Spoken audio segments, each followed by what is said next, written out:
As the year itself has unfolded, it's happened differently than I expected, but it's confirmed my sense that this year of grace has itself been grace, that it really has been the work of the Holy Spirit. I don't think I'm quick to make that judgment, but this year of grace, as it's unfolding, has had, to me, all the signs of being the work of the Holy Spirit.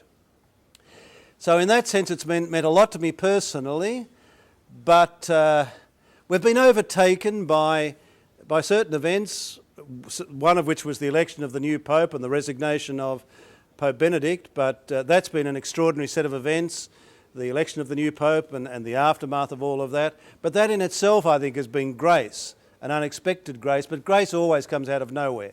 It always comes from out of the blue, and that one certainly did. But also a thing like the Royal Commission, which can look more of a burden or even a scourge than grace, I like to think is a severe kind of grace that we are being offered at this time. I think to see it in any other terms is not to see it in the light of the gospel. So we've been overtaken, as it were, by unexpected grace, but at the same time the whole thing has been an experience of focusing upon what's there at any time, which is the gift of God, but seeing it more clearly and more simply and more deeply. And for me, that has been a remarkable experience and a gift in itself. It's also been, for me, my first year as the Archbishop of Brisbane. And I'd have to say that this year of entering into the life of Brisbane and the Church of Brisbane has been an extraordinary experience of grace for me.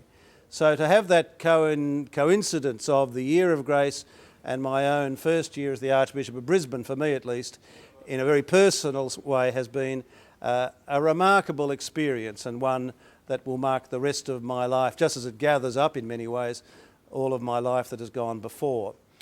How has the year of grace been received around Australia? Well, that's been another surprise for me, because I was unsure how the people would receive it. I was unsure in the first place how the bishops would receive it, but then I was unsure how the people around Australia would receive it. I thought they might just shrug their shoulders and say, oh, well, here we go again.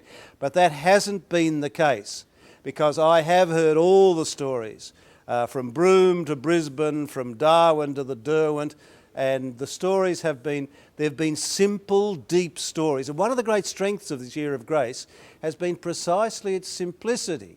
And I think what's really struck a chord in the hearts of many, many Catholic people has been that sense of going back to the basics at a time when we're under pressure and when we can forget the basics. I think also it's been one of the very refreshing things about Pope Francis.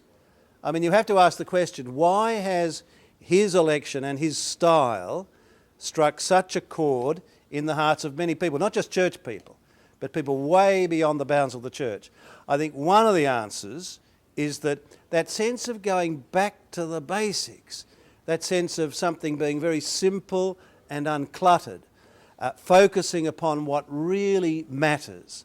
So you see that, I think, in Pope Francis, and it is deeply refreshing. But I think the year of grace is somehow consonant with that. It's given people a sense of going back to the basics, contemplating the face of Jesus. In other words, going back to Jesus and how easily we can forget Jesus.